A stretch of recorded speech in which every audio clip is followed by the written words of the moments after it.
Կորյուն, Հերացի տրանսպորտային հանգույցներում իրականացվում են նոր կանաչ տարածքների հիմնման և ձևավորման աշխատանքներ։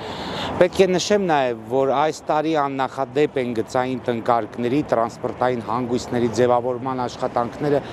Երևան քաղաքում։ Գարնանային տուկի ընթացքում ամբողջ քաղաքում իրականացվում է կանաչ տնկարկների ավելացման, հիմնման և դրանց ձևավորման աշխատանքներ։ Պետք է նշեմ, որ ինչպես բոլոր տեղերում, այստեղ նույնպես անցկացվել է և անցկացվում է ոռոգման համակարգ։ Այս հատվածը շատ գեղեցիկ տեսք է ընդունելու, տնկվելու են նույնպես ֆոտինյա գնդաձև տեսակի ծառատեսակներ, պիսարդի տեսակի ծառատեսակներ, որոնք ունեն կարմիր տերև և շատ գեղեցիկ ծաղկում են, և ֆոտինյա տեսակի գնդաձև թփեր։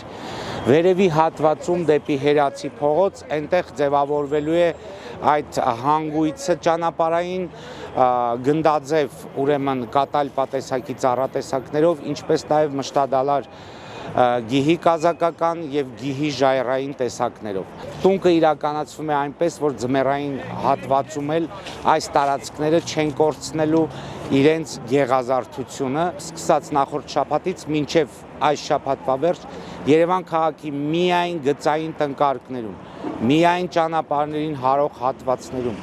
իրականացված ձևավորման աշխատանքների արդյունքում 1000-ից ավել